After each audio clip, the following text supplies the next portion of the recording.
Hey everybody, what's up from Pokemon Classics, reminding you that the classics never go out of style.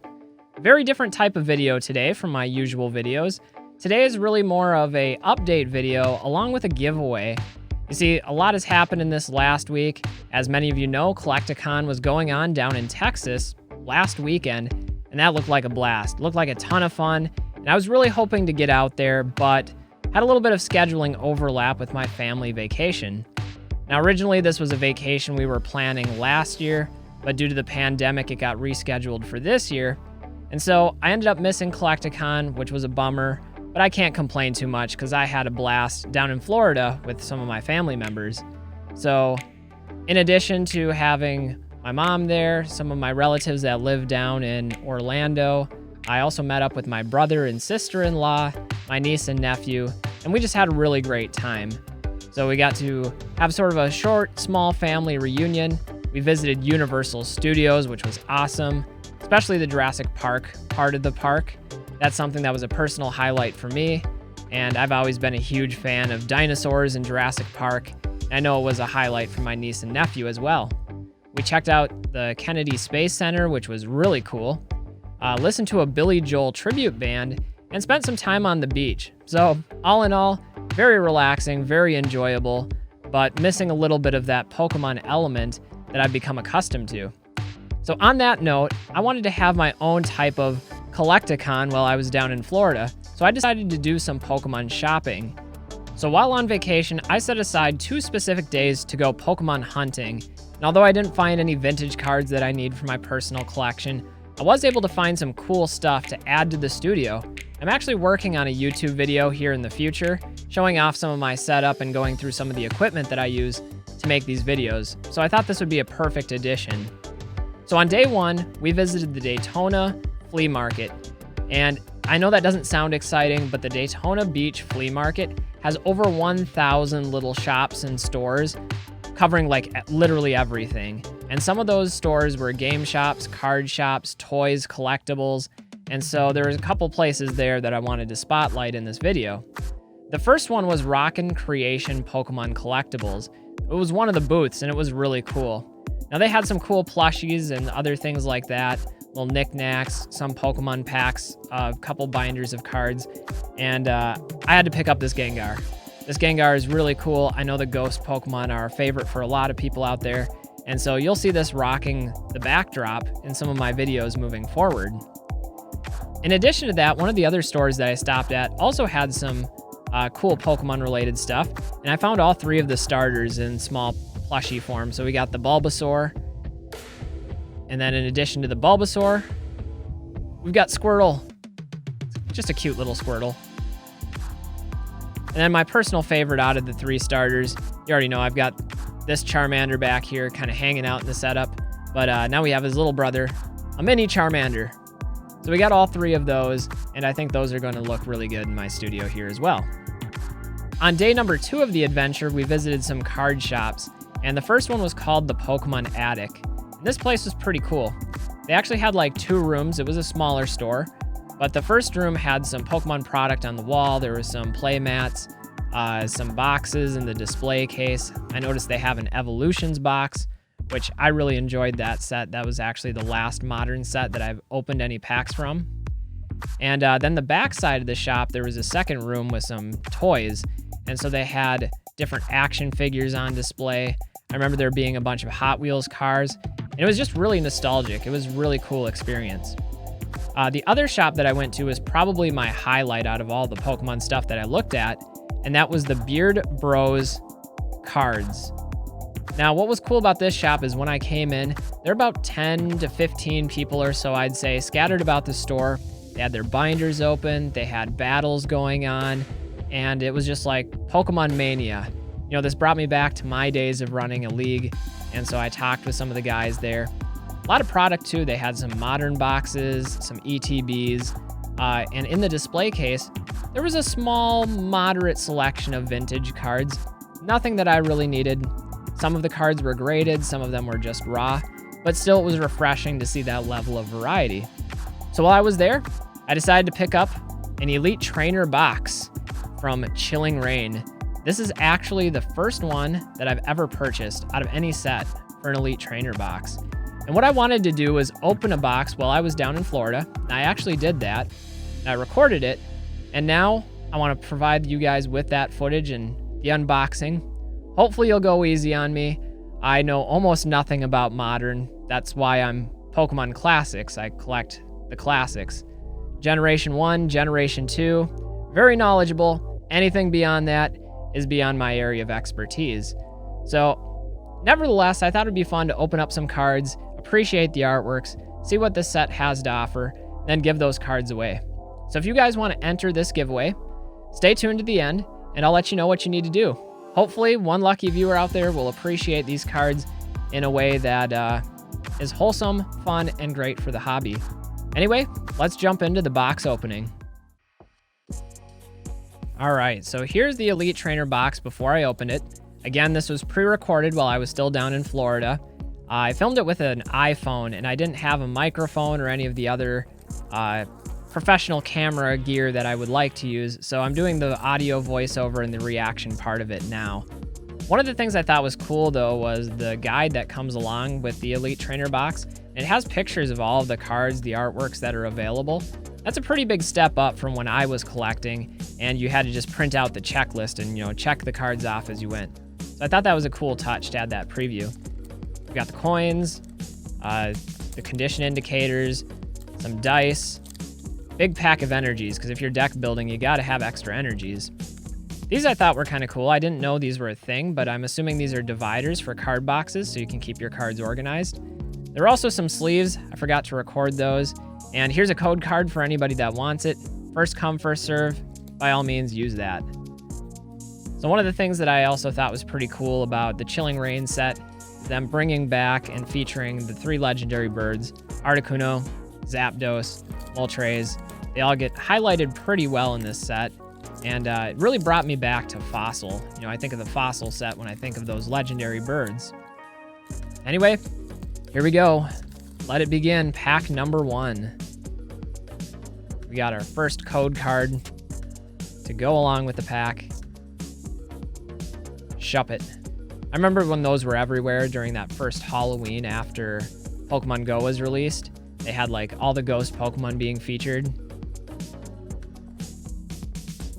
Path to the Peak. Whaleren. Not my favorite Pokemon out there. He looks kind of derpy in that artwork, if I'm being honest. Still pretty cool, though. This last one, the Steenie. Am I pronouncing that right? That one I thought was pretty cool. It had like a kid's colored artwork type of thing, design.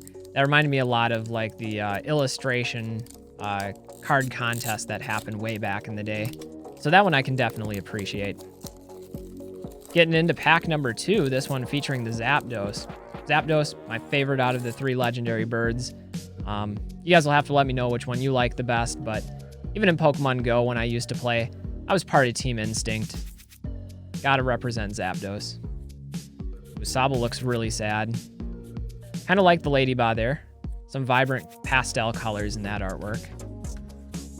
Crabrawler. That's a cool name. We got another Whaleren. This time it's coming in as a reverse holo. The Aggron I think looks really cool. Awesome design. Not in those original first 2 generations that I have more experience with. Porygon 2 though, got a lot of experience with him.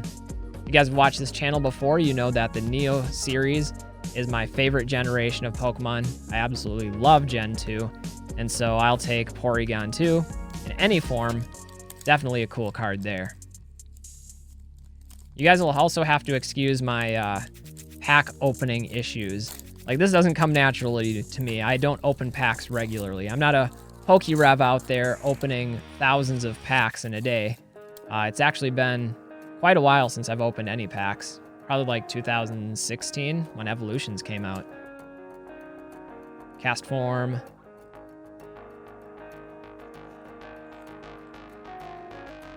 This Heracross I really like. That's a cool one. I like how the earth is just kind of upturning behind him, just exploding. Very energetic card, if you ask me. Here's our rare. We got a monkey. Passimian. Agatha, and Flannery. Now here's one of the things I noticed about Modern, and you guys can let me know if this is true or not, but it seems to me that there's a lot of people-based trainers today in a way that there really wasn't back when I was a collector. Like we had Professor Oak, we had Bill, I guess if you want to count Imposter Professor Oak and maybe Lass in there. I guess Pokemon Breeder, but those are titles, not individual names. And it seems like there's a lot of trainers that are people. I don't know if that makes any sense, but that's just the way I see it. I really like this Farfetch'd, really cool artwork, but he looks really annoyed, maybe angry. Going classic with the Porygon. There's that Heracross I like again. There's Sad Sobble. I don't know what's going on with that one. It's like juggling food products or something. Chest Plate. Seems like a weird type of card to me. And here's our first holographic. It's a Weavile. I don't know if I'm pronouncing that right. Pretty cool, though. The Lucky Energy kind of reminds me of Rainbow Energy from the Team Rocket set. Got another Porygon, too. And the Rabbit. Didn't come out of my hat, but we still pulled a rabbit. So, I don't know if that makes me a magician or not, but I'll let you guys decide. Going into our next pack. Like I said, I have pack opening issues. Hopefully you guys don't hold it against me too much. I'll have to practice. That much is certain.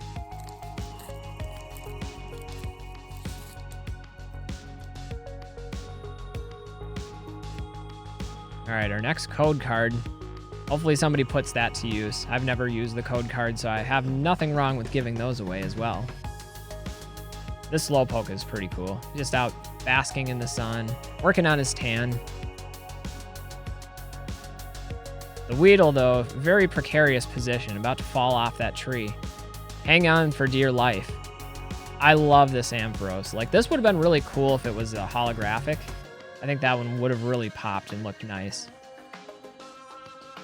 Wacky. Funny name. And the Echoing Horn. That kind of reminds me of, you guys are going to be too young to remember this, most of you, but there were these Ricola commercials out in like the Swiss Alps with one of these big elongated horns. They'd play the horn and advertise like the cough drops, I think it was. So, I don't know. Echoing Horn. Reminding me of the Ricola commercials. If you know, you know. If you don't, look them up. They're pretty annoying and memorable in an annoying way. I don't know how to describe it. Blitzen, one of the reindeer from the North Pole got away. This Ghastly is really cool. Ghost Pokemon, everybody loves those. Got Coughing. Delibirds, bringing everybody presents. What a nice Pokemon. Very charitable. Check this out. Fire Spin for 170 damage. Now, not to sound old here, but back in my day, Fire Spin was done by Charizard, and it was 120 damage. So, the power creep, obviously real if we're getting up to 170.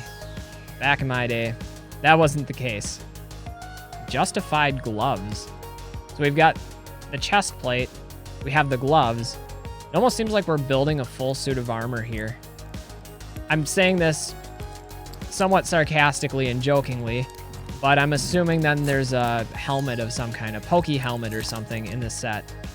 Now, if there is actually a helmet card, you guys will have to let me know, because I'm sure some of you guys are more well-versed in this set than I am. We've got a green monkey.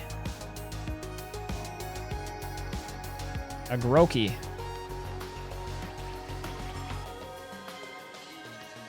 Pushing a Snowball. Alright. I see something hideous. Venipede. Karen's Conviction. All I can think of is like how the word Karen has been... Hold on. Scolipede. We've got all the centipedes running around. I don't like this. Here in Minnesota, we have these big house centipedes that are like this big, and they're really fast, and they're really creepy looking. They come out in the fall and the spring most of the time, and they're not really dangerous, but they're terrifying looking, and I don't mess with those.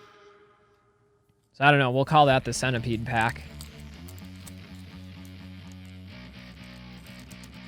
All right, we're going on to the next one. I was really hoping to pull one of the Galarian birds. Again, the Zapdos, the Articuno, the Moltres. Really beautiful, and that's one of the things I will say for Modern. Although I don't collect Modern myself, I collect Vintage because that's what I grew up with, and my point in Pokemon is mainly like recalling and picking up with where I left off and kind of having that childlike attachment to Pokemon. But I have to compliment Pokemon and Nintendo that the artworks that they're putting in and some of the cards that they're doing are really beautiful, and they're doing a great job with design. So I can't discredit them for that. Got Sneasel. The Abominable Snowman in leaf form. Seems kind of weird. And we have, what is this, like a chipmunk? A squirrel? Looks like a squirrel that's hoarding all the acorns to itself. Definitely not like that Delibird that was giving away the presents. This one's like, no, they're all mine. It's like the squirrel from Ice Age, I guess. The one that's always after the acorn, but never can quite capture it. I think that was the last pack, guys, so those were my pulls. You'll have to let me know how I did in the comments, because this is a first for me. Never opened a box from this set. I don't have any experience with Chilling Reign. My thought is I probably didn't do very good coming away with just 2 regular holos out of 8 packs, but I still had fun opening it, and that's an experience that don't often get the chance to do, especially with the product shortages that we've seen in the past. Hopefully here things are opening up and the product shortage will be more widely available to everyone, and that more people can jump into the hobby and enjoy Pokemon and the artwork and the game and the play mechanics and the community and everything that makes Pokemon so much fun. Anyway, guys, if you want to be entered to win the cards from this Elite Trainer box, all you need to do is leave a comment on the video letting me know what is your favorite Pokemon memory. It could be anything. It could be related to the card game, to the anime, to the video games, something you did with friends growing up. Whatever it is, I want to hear your positive experience with the Pokemon franchise. That's it.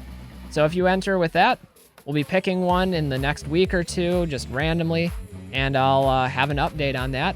We'll ship out these cards and the related stuff that came with the box, and hopefully somebody out there can enjoy and appreciate these cards in the same way that I enjoyed opening them. Anyway, guys, that's going to do it for this video. I'm Pokemon Classics, reminding you that the classics never go out of style. Hope you guys all have a great week, and we'll see you with the next video. Bye, everybody.